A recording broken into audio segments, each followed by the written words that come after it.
Hey kids, bear,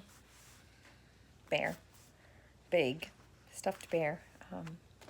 My daughter put it on the couch, so we're just gonna go with it. We're just not gonna move it. We're gonna leave it there today while we read Stargirl by Jerry Spinelli, and we are on chapter 22. If you don't remember where we were before this, you'll remember. I want to remind you that Leo and Stargirl are dating. I don't know, dating? Is that what it's called? Seeing each other, hanging out. Um, and nobody's speaking to Stargirl. Nobody likes her. They're not talking to her. And when Leo is with her, they're not talking to him either.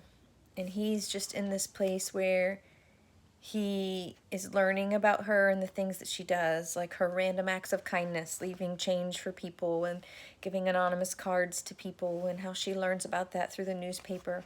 And he's torn a little bit because he really likes what he's learning about her and how she does these things to be kind and to make people feel special. But in the same sense, he's losing all of his friends and no one's speaking to him because they're mad at Stargirl. So, Stargirl, we are on chapter 22. Archie had claimed the Caraways were normal folks, but I still couldn't imagine Stargirl coming from an ordinary home. I think I expected a leftover hippie scene from the 1960s. Make love, not war. Her mother in a long skirt with a flower in her hair. Her father's face framed in a mutton chop sideburn saying groovy and right on a lot. Grateful Dead posters, psychedelic lampshades. So, I was surprised. Her mother wore shorts and a tank top as she worked the pedal of a sewing machine with her bare foot. She was making a Russian peasant costume for a play to be presented in Denver. Mr. Caraway was on a stepladder outside painting windowsills. No mutton chops. In fact, not much hair at all. The house itself could have been anyone's. Glossy bentwood furniture, throw rugs over hard floors, Southwest accents, and a Nazi-style wedding vase here, a Georgia O'Keeffe print there. Nothing to proclaim, you see, she came from here. Same with her room. Except for Cinnamon's blue and yellow plywood apartment in one corner, it might have belonged to any high school girl. I stood in the doorway. What? She asked. I'm surprised, I said. At what? I thought your room would be different. How so? I don't know. More you? She grinned. Stacks of fillers, a card making operation, something like that? That's my office, she said. She let Cinnamon out. He scurried under her bed. This is my room. You have an office? Yep. She stuck her foot under the bed. When it came out, Cinnamon was aboard. I wanted to have a place all my own where I could go to work, so I got one. Cinnamon scampered out of the room. Where is it? I said. She put her fingers to her lips. Secret. Bet I know one person who knows, I said. She raised her eyebrow. Archie. She smiled. He was talking about you, I said. He likes you. He means the world to me, she said. I think of him as my grandfather. My inspection yielded two curious items. One was a wooden bowl half filled with sand-colored hair. Yours, I said. For birds, looking for materials. I put it out in the spring. Been doing it since I was a little girl. I got more business up north than here. The other item was a bookshelf. It was a tiny wagon about the size of my fist. It was made of wood and looked like it might have been an antique toy. It was piled high with pebbles. Several other pebbles lay about the wagon wheels. I pointed to it. You're collecting stones or what? It's my happy wagon, she said. Actually, it could just well be called an unhappy wagon, but I prefer happy. So what's it all about? It's about how I feel. When something makes me happy, I put a pebble in the wagon. If I'm unhappy, I take a pebble out. There are 20 pebbles in all. I counted 3 on the shelf, so there are 17 in the wagon right now. Right. So that means you're pretty happy? Right again. What's the biggest number of pebbles ever in the wagon? She gave me a sly smile. You're looking at it. It didn't seem like just a pile of pebbles anymore. Usually, she said, it's more balanced. It hangs around 10. A couple to one side or the other, back and forth, like life. How close to empty did the wagon ever get? I said. Oh. She turned her face to the ceiling, closed her eyes. Once, down to 3. She stared. I was shocked. Really? You? Why not me? You don't seem the type. What type is that? I don't know. I groped for the right words. The 3-pebble type, she offered. I shrugged. She picked up a pebble from the shelf and with a grin dropped it into the wagon. Well, call me Miss Unpredictable. I joined the family for dinner. 3 of us had meatloaf. The 4th, guess who, was a strict vegetarian. She had tofu loaf. Her parents call her Stargirl and Star as casually as if she were a Jennifer. After dinner, we sat on her front steps. She had brought out her camera. 3 little kids, 2 girls and a boy, were playing in a driveway across the street. She took several pictures of them. Why are you doing that? I asked her. See the little boy in the red cap, she said.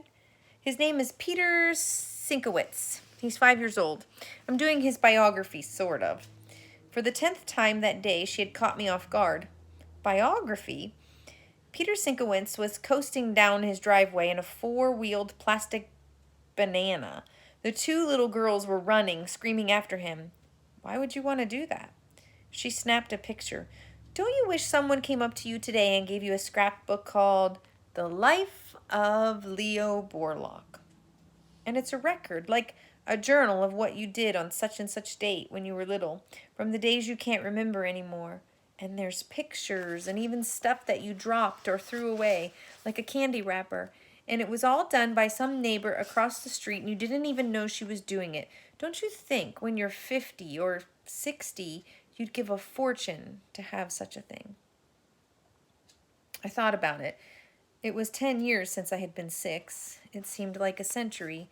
She was right about one thing. I didn't remember much about those days, but I didn't really care either.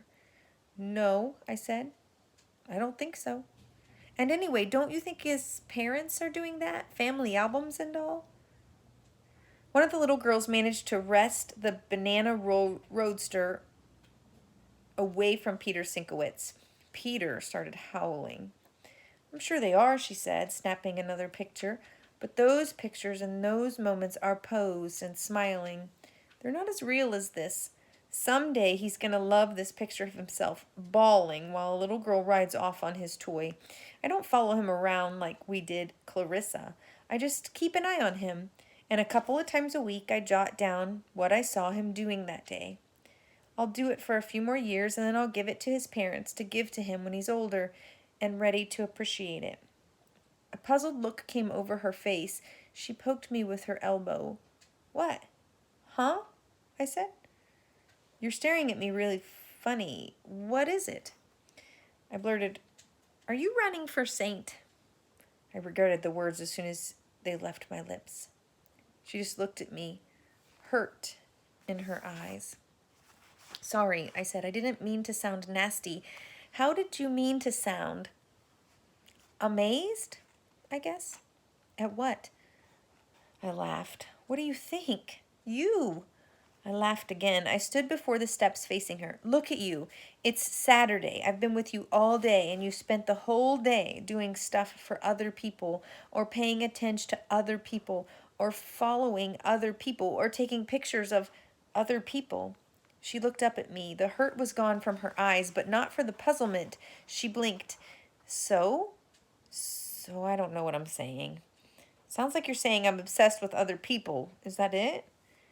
Maybe it was the angle, but in her fawn's eyes looking up at me seemed larger than ever. I had to make an effort to keep my balance, lest I fall into them. You're different, I said.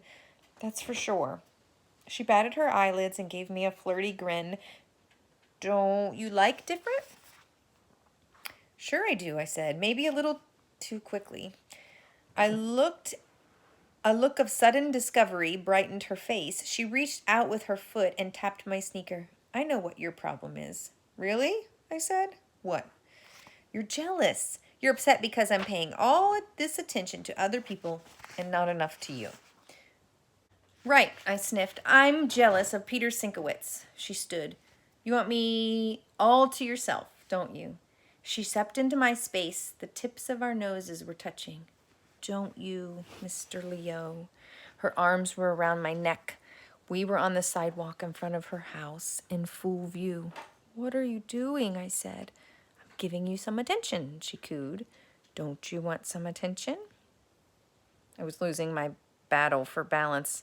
I don't know, I heard myself say. You're really dumb, she whispered in my ear. Yeah? Yeah. Why do you think there are 18 pebbles in my wagon? And then the last remaining space between our lips was gone, and I was falling headlong into her eyes, right there on Palo Verde after dinner. And I can tell you, that was no saint kissing me. Ooh, kisses.